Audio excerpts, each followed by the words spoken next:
Hello, you're watching World Talks on TVP World. My name is Sasha Farba. Thursday marks one of the most unusual elections in recent British political history. Nigel Farage is asking voters to return him to the parliamentary seat he voluntarily gave up just weeks ago. And he faces scrutiny over his financial affairs. Now, the Reform UK leader remains ahead in the polls to win in the coastal town of Clacton, where his best-known opponent is Count Binface, a comedy candidate dressed as an intergalactic garbage bin. But the vote comes as Reform itself has been losing ground nationally. Joining us now to discuss it further is Urszula Gacek, former Polish ambassador and Council of Europe. Good to have you with us. Welcome. Yes, good to be with you. What a day in British politics. Indeed, a unique one for sure. Let's maybe recap a little bit. How exactly did we get here today? Why Nigel Farage? This is something where he's already had that seat. He gave it up. So give a bit of context and how important of a test that will be for him today on Thursday. Well, why he gave it up was because he's the subject of a parliamentary scrutiny at the moment. It is alleged that he took £5 million in undeclared donations to his political campaign from a crypto billionaire. He resigned his seat in Clacton, in a coastal town in the United Kingdom, to run again. During that period where he was not sitting in the House of Commons, that investigation was suspended. But he hasn't closed that investigation. As soon as he is re-elected, and undoubtedly he will be re-elected, that will reopen. So he doesn't escape parliamentary scrutiny and the consequences of that undeclared donation. What he is trying to show is that actually his electorate in Clacton, they don't care. They don't care about the fact that he got illegal undeclared funding. Maybe what he didn't expect was that none of the mainstream parties would play his game. So, in fact, you mentioned his main competitor today is a comedian. He poses as an alien intergalactic traveller, caped with a trash can for a head. That is Nigel Farage's main contender in a field of 34 candidates for this one parliamentary seat today. Mm-hmm. Yeah, and speaking about, you said not caring, this also seems to be the case with the other mainstream parties. If we're looking at, they're not part of this by-election at all. There are no Labour candidates, no Greens, no Conservatives. So I'm just wondering, I mean, Farage is someone who's always played this game of being this anti-establishment person. So this easy victory for him, if he does win, is this a win for him? Was this strategically clever of these parties to sit it out? Or how much of a victory really is this for him? I think it has made the whole thing completely farcical because had they participated in this election, he won with a comfortable number of votes in the last parliamentary election. I think he got something like 46% of the votes. Now today he might garner 70%, but when your main competitor is a trash can, well, you could argue that isn't so difficult. And in fact, the former British Prime Minister Keir Starmer said, just put your vote in the bin or in the trash can. So this was seen as some kind of endorsement even for Count Binface, who actually follows a long tradition of novelty or comedy candidates running in British elections. There was a very famous candidate who started in the 1960s. He was a rock star, very minor rock star, and he was known as Screaming Lord Such of the monster raving Loony Party.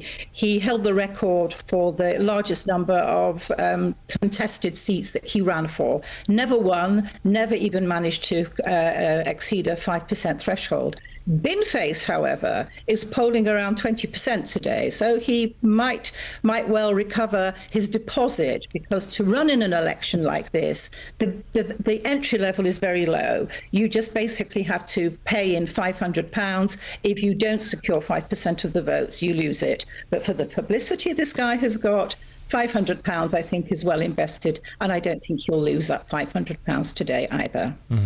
Yeah, but therein also lies an interesting question. I mean, we're looking at this also very much internationally. We see this comedian dressed up as a bin or a dustbin, garbage can, where you come from. And is this typical British political theater? Is there something else behind this? I mean, we know that there's a comedian behind it, but what is this typical? I mean, will we see more of this? Because it doesn't seem that it's real, let's say, serious politics, but maybe that's a sign here of the times. How do we read into that?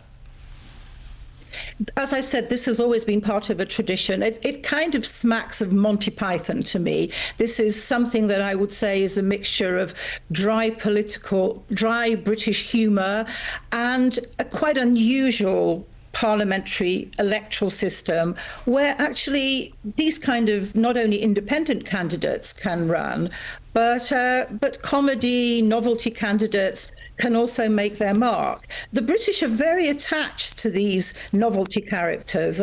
Screaming Lord Such was known for, and loved by many generations. Simply because he poked fun at the establishment.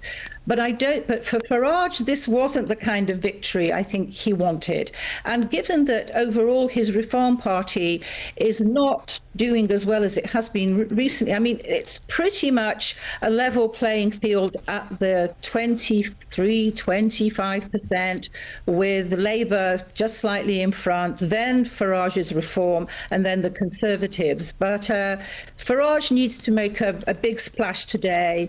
And I think the only splashes will be of the bathers in the Clacton Sea today, actually. So also speaking of a big splash, at least that's what Nigel Farage wants to have, not just, I think, in Clacton, but just nationally. Tell us a bit more. You already kind of hinted at it. Looking at Reform, where they stand nationally, I mean, this is a party that is very much also focused in many ways on one man, on Nigel Farage. And this is a big party with only this particular man who has merited a very unique reputation. What are his chances? I mean, if we also extrapolate this nationally, where is Reform going? I mean, there's more competition. I mean, does he have the momentum? And what are his policies going to be ultimately? Well, he has a very small representation in the Parliament. He only has 7 members of Parliament, and including himself if he's re-elected today, because that is a peculiarity of a non-proportional system of elections in the United Kingdom, which very heavily favours the party that you just need to be literally one vote ahead of your competitor in one of the 650 constituencies to secure the seat. So you can actually lose the popular vote to win an election in the UK, rather like you can in the United States, but a completely different system. But for Farage, I think what is seriously eroding his base is that some of his anti-immigration, especially rhetoric, has actually been taken up by mainstream parties. So that has taken some of the ideological momentum that he had away from him. There are probably other parties who are, and there, of course, there are people further right of him with more extremist and I would say fascist almost tendencies. So. But, the next election is a long, long way off. The next parliamentary election has to be held no later than this time in 1929. A lot can change in politics in in 3 years' time. So where Farage will be, other than probably winning today with a bin, I'm not quite sure we can say. And also curious about what happens next. I mean, you already mentioned this a little bit earlier. I'm just curious because if he does, it looks likely that he will win this particular seat. And if that parliamentary, investigation continues, I mean, what are the consequences there? If they do discover wrongdoing from that donation, does that mean potentially we could face another by-election, or how does this go? Exactly. The highest penalty that he can incur is a 10-day suspension of parliamentary sittings, which also triggers the possibility for 10% of the electorate in this constituency, which he's running in today. If 10% of the people who live in Clacton, registered voters, actually sign a petition, this would trigger yet another election in Clacton. And that, I think, would not be on Nigel Farage's terms. terms, and then I would expect the main parties to run again. But it might well be the case that in a matter of months, the electors in Clacton will be going out again to vote. I don't expect an enormous turnout today, to be quite honest, although you don't know, because Binface has garnered national and, as we can see here on TVP World today, international fame as well. Indeed, and I will definitely continue that coverage of that very unique election indeed. So look, thanks for that. Really appreciate all those insights. As always, Urszula Gacek there, former Polish ambassador, Council of Europe. Thank you so much. Thank you very much. And thank you for watching, but do stay right here on TVP World for more news and commentary. Goodbye.